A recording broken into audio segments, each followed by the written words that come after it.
Assalamualaikum warahmatullahi wabarakatuh. Alhamdulillah wassalatu wassalamu ala asrofil anbiya'i wa mursalin wa ala alihi wa sahbihi ajma'in, amma ba'du.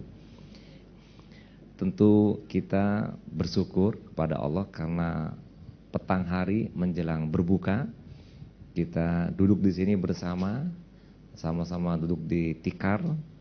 Antara kita semua tidak ada bedanya. Dan kita juga tentu bersyukur karena masih diberikan hidayah oleh Allah untuk peduli dan juga untuk berbagi. Dan ini patut kita syukuri karena tidak banyak orang yang memiliki kepedulian kepada sesama, kepada antar kita. Dan oleh karena itu insya Allah dengan kepedulian Bank Nagari akan diberikan oleh Allah suatu rezeki, keuntungan dan juga prestasi kejayaan kepada Bank Nagari ke depan. Amin ya rabbal alamin. Karena sebetulnya Bapak Ibu, satu hukum sebab akibat di dalam kehidupan kita, kalau kita baik akan dapat baik, kita buruk dapat buruk. Itu udah hukum. Saya senyum kepada Pak Suryadi, pasti Pak Suryadi senyum kepada saya. Saya membantu pada Pak Amrel, insya Allah suatu saat saya pun akan dibantu oleh Pak Amrel. Itu hukum sebab akibat. Saya mengucapkan assalamualaikum, orang akan jawab juga dengan doa dengan assalamualaikum. Nah ini kalau kita lihat dalam Al-Quran disebutkan in asantum li anfusikum wa in asatum falaha. Jadi kalau kita berbuat baik pasti akan dibalas kebaikan. Nah kemudian Bapak Ibu yang saya hormati, pada kali ini kita juga akan membagikan bantuan dari dana CSR Bank Nagari kepada anak-anak yatim piatu, kepada fakir miskin. Dan memang ini ada tanggung jawab kita semua, apalagi yang hadir ini yatim piatu. Kalau yatim piatu itu yang menariknya adalah tidak dimasukkan ke dalam satu asnaf dari 8 mustahik. Nggak masuk. Yatim piatu itu nggak masuk. Kenapa? Karena Allah menghendaki untuk yang bertanggung jawab dengan yatim piatu semuanya, tidak harus orang kaya. Kalau yang 8 asnaf itu orang kaya, orang yang berzakat kan orang kaya. Jadi hanya orang kaya saja yang membantu orang miskin. Tapi kalau yatim piatu tidak harus kaya dulu. Semua kita diminta untuk membantu anak yatim piatu, sehingga tidak dimasukkan dalam kelompok 8 asnaf tersebut. Sehingga Bapak Ibu, onde ampun ndak punya piti, oh ndak ada cerita. Kalau orang yatim piatu awak mesti bagi, memberikan infak atau sedekah, wa mimma razaqnahum yunfikun. Dari rezeki yang kita peroleh walaupun sedikit kita infakkan. Dan Bapak Ibu perlu ketahui bahwa harta yang kita miliki rezeki itu semuanya bukan 100% milik kita. Minimal 2,5% dengan hitungan zakat itu milik orang lain. Jadi jangan dipalagano, kan ambo lagi piti zakat ambo. Oh enggak, zakat tuh haknya orang lain, bukan hak awak. Kalau awak enggak mengeluarkan piti zakat, beko Allah keluarkan piti awak dengan caranya sendiri. Kok sakit awak, nauzubillah, kok balangga awak, kok honda oto hilang, atau kemudian banyak lagi pengeluaran yang tidak kita duga-duga, padahal itu tidak mesti keluar. Itu cara Allah menarik uang kita yang tidak kita bersihkan dengan berzakat dan juga berinfak dan sodako. Oleh karena itu kami memberikan apresiasi kepada Bank Nagari. Alhamdulillah, karena Bank Nagari peduli dan membagikan keuntungannya dan juga CSR-nya kepada yatim piatu. Dan insya Allah secara hukum sebab akibat Bank Nagari pun akan mendapatkan keuntungan yang banyak dari Allah SWT. Amin ya rabbal alamin.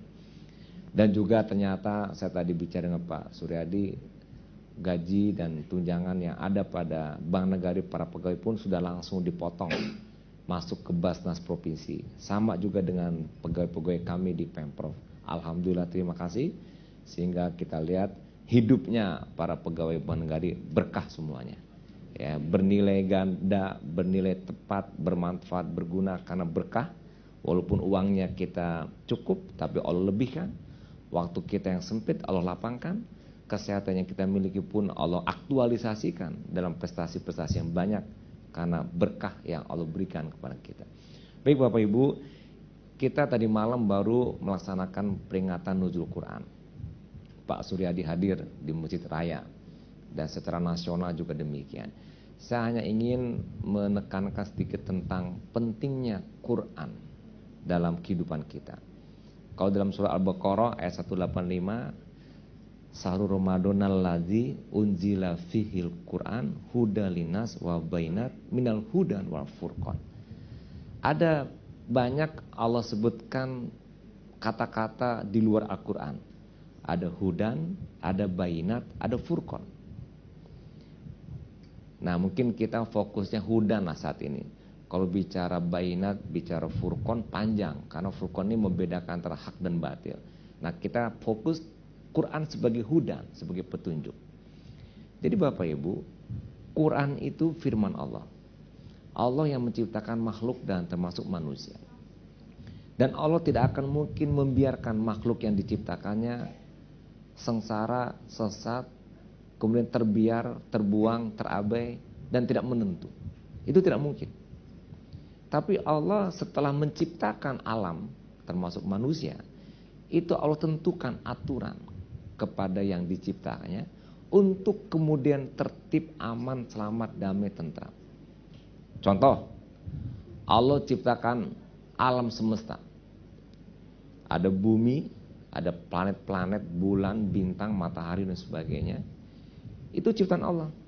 Supaya tertib, aman, selamat, maka semuanya diatur dengan aturan yang tertentu, yang disebut dengan tawazun, dengan faqaddaro, qaddaro, dan ketentuan yang tertentu yang dibuat aturan. Sehingga tertib. Ya kan? Afa ghairu dinillahi yabghuna walau aslama man fis samawati wal ard. Apa kamu mencari din, agama, petunjuk lain, sedangkan yang di langit dan di bumi tunduk dan patuh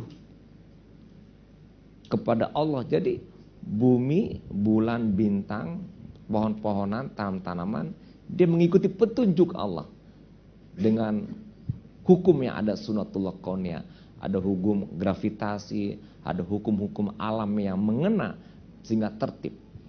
Manusia mengeluarkan CO2. CO2 dihirup oleh pohon-pohonan. Pohon-pohonan mengeluarkan O2. O2 dihirup oleh kita. Nah, itulah sistem kehidupannya Allah tetapkan. Tertib semuanya. Bumi berputar cepat, tertib. Bintang, bulan pun, matahari, jaraknya dengan bumi pun tertib, nggak pernah mendekat dan nggak pernah menjauh. Kalau bumi mendekat, angus kita. Bumi menjauh, kita kedinginan. Kalau bumi tidak berputar, hancur. Direm sedikit saja putaran kita, pasti kita akan melanting kemana-mana dan kiamat. Tertib mengikuti hudan dan petunjuk. Ya, seperti hanya burung juga begitu. Ya, alam taro anallaha yusabbihu lahu ma fis samawati wal ard wa tayri sofa kullu qad alima salatahu wa tasbiha. Jadi, apa kamu enggak lihat bertasbih di alam ini, memuji Allah, dan seperti hanya burung yang mengepakkan sayapnya, dia sedang bertasbih, dan kullu qad alima salatahu wa tasbiha. Setiap makhluk tahu bagaimana ibadah dan salatnya mengikuti petunjuk Allah. Jadi kesimpulannya Bapak Ibu, alam ini tertib karena mengikuti petunjuk Allah dan ikut kepada Allah. Nah, cuman dari alam ini ada manusia, ada jin, minal jin wal ins, ya, diberikan suatu peluang kita di luar daripada alam yang kemudian ada yang tidak ikut petunjuk. Kalau ikut petunjuk selamat. Ya alhamdulillah Bapak Ibu ya. Malaikat maut ikut petunjuk. Malaikat nggak ada iseng seperti manusia. Pasti kata petunjuk Allah, "Hai malaikat maut, kerja kamu ngambil nyawa manusia." Ya udah, ambil, jatuh waktunya diambil. Dia nggak iseng. Apa contoh iseng? Diambil nyawanya, mati, dihidupin lagi, nggak ada begitu. Nah kalau manusia ada begitu. Tapi yang paling gawat itu malaikat Israfil.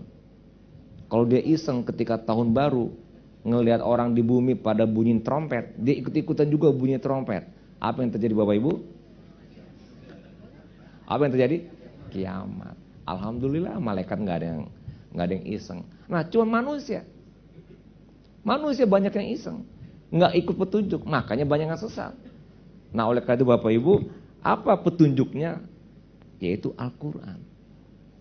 Al-Quran adalah sunnatullah qauliyah, ketentuan yang Allah tetapkan dalam Al-Quran, dan sunnatullah kauniyah, ketentuan Allah yang Allah tetapkan di alam. Jadi gini ya, Allah menciptakan makhluk, di dalamnya ada manusia dan ada jin. Wa ma khalaqtul jinna wal ins illa liya'budun. Nah, jin dan manusia Allah ciptakan untuk mengabdi. Kenapa dibuat kata-kata begitu langsung oleh Allah? Kenapa tidak dibuat kepada alam tumbuh-tumbuhan, binatang dan sebagainya untuk mengabdi diciptakan? Karena udah otomatis. To'an wa karhan wa ilaihi yurja'un. Ya, secara sukarela dan terpaksa akan tunduk patuh pada Allah. Tapi manusia dan jin tidak. Makanya diberi petunjuk dengan Al-Quran sebagai hudan. Kalau yang lain otomatis petunjuknya mengikuti, ketentuannya mengena kepada alam, tertib. Tapi alam juga diganggu oleh manusia, sehingga alam pun menjadi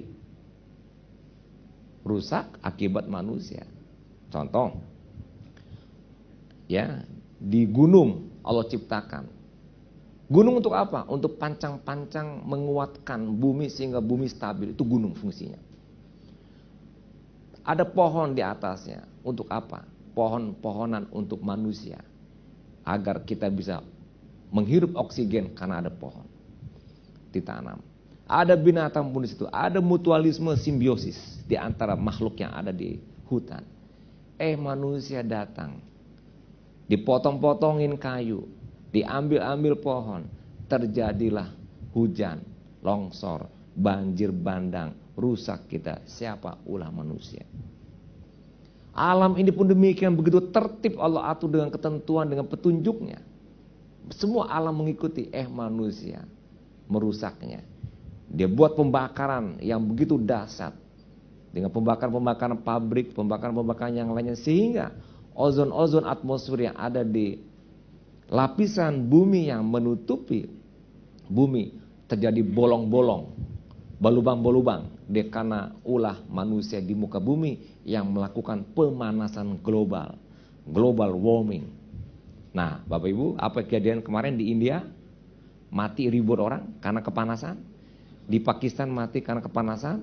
Kita 2 minggu dan minggu lalu bukan main juga panasnya lebih dari 40. Itu ulah manusia merusak alam, akibatnya alam pun menjadi berbalik kepada kita, untuk kemudian akhirnya kita tidak selamat dan tidak baik. Nah, begitu pula manusia.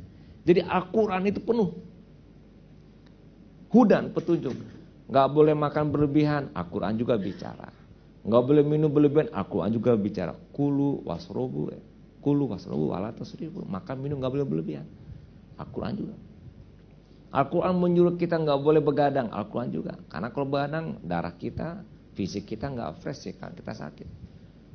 Al-Quran juga yang mengatakan kita membantu anak yatim, membantu fakir miskin. Kita disuruh untuk berbuat baik kepada orang tua, kepada orang. Wah, banyak sekali. Semuanya petunjuk. Dan bahkan kesuksesan kita, selama kita ikut Quran, pasti sukses. Dan suksesnya adalah sukses paripurna dan sempurna. Dunia sukses, akhirat sukses. Bukan hanya dunia saja yang kita dapati sukses, tapi akhirat juga dapat kalau kita ikuti petunjuk. Nah, Bapak Ibu, kan begini. Ibarat kita di muka bumi, dilahirkan, kita hidup. Pertanyaannya, kita berperilaku ngikuti siapa? Kita ngomong ngikuti siapa? Cara pikir kita ngikuti siapa? Nah, kadang-kadang kita ngikuti nafsu kita, ngikuti keinginan kita. Oke, boleh, silakan. Pertanyaannya, sukses enggak? Betul enggak? Benar enggak? Belum tentu. Karena kalau hawa nafsu yang diikuti, maka trial and error, coba-coba salah. Keinginan dan pikiran kita yang kita ikuti bisa betul, bisa salah. Tapi kalau kita ikut hudan petunjuk yang ada dalam Al-Quran, ujungnya pasti menang, ujungnya pasti sukses, dan tidak pernah ada yang salah, dan tidak pernah ada yang gagal.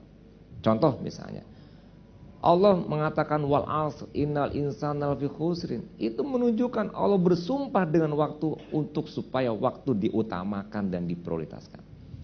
Waktu diutamakan, waktu diprioritaskan supaya kita disiplin. Coba ini. Al-Quran sebagai hudan petunjuk menyuruh kita disiplin. Kalau enggak merugi, jelas merugi kita.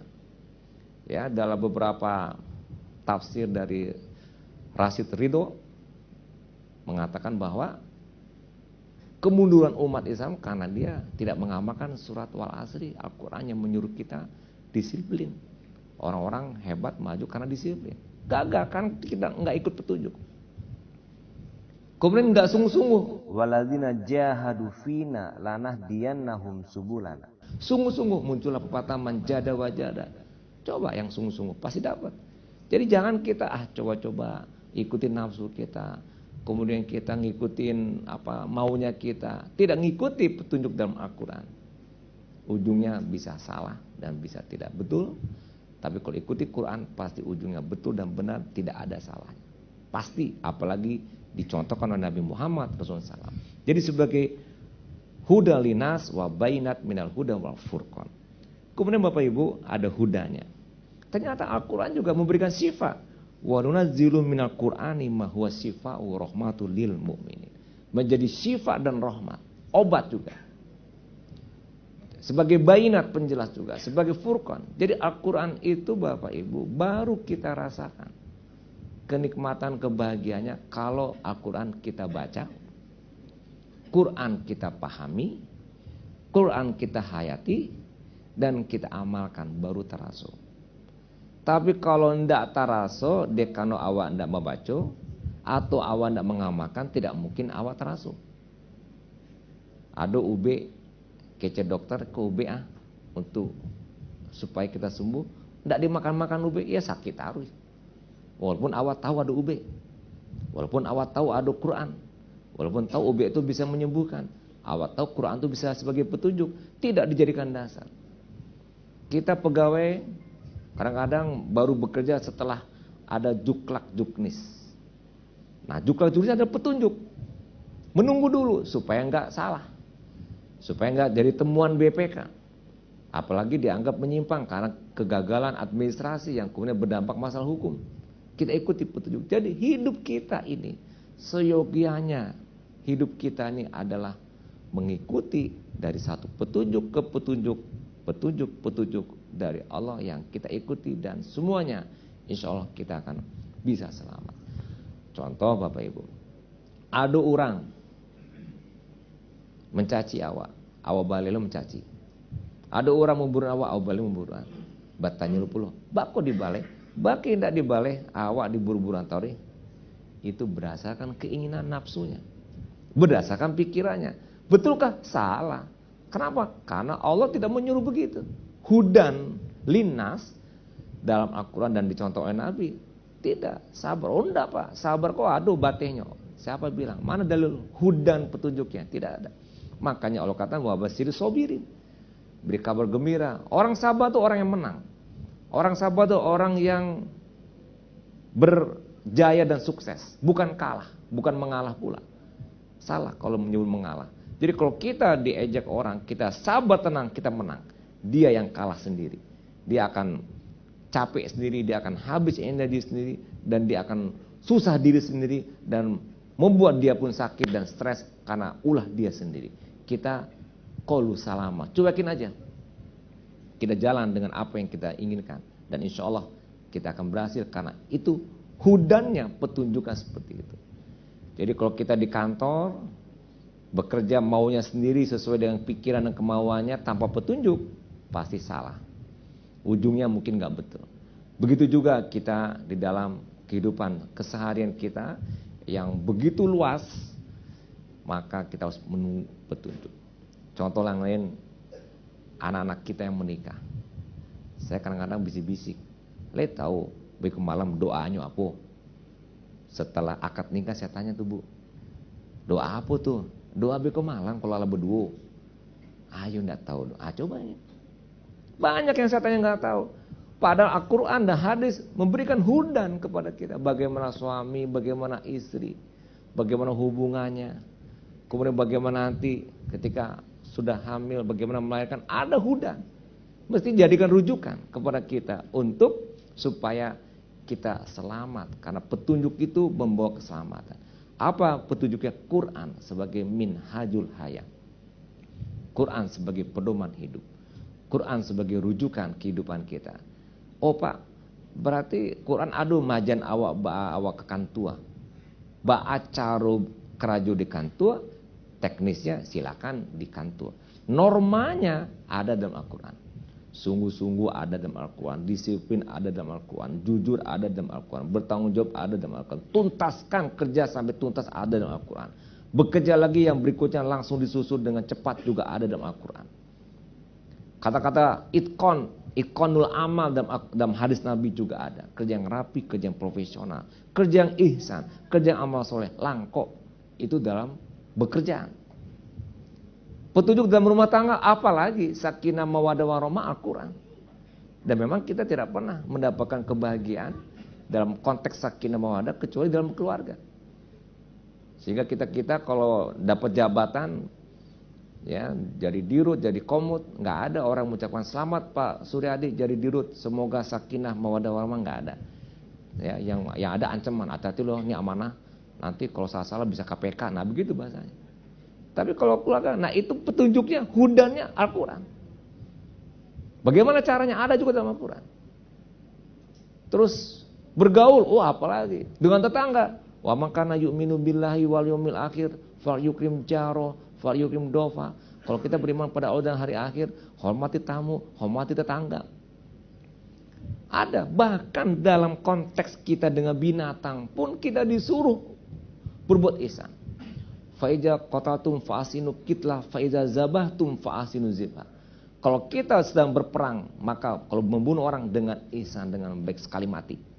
Kalau kita menyembelih, sembelih dengan ihsan. Begitulah hebatnya Islam memberikan petunjuk kepada kita.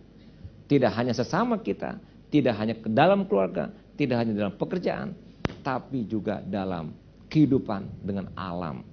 Kita jaga kehidupan alam supaya alam pun bersahabat dengan kita. Dan kita menyatu bersama dengan alam dalam rangka beribadah kepada Allah dan menunjukkan ketaatan kita kepada Allah bersama dengan alam ini.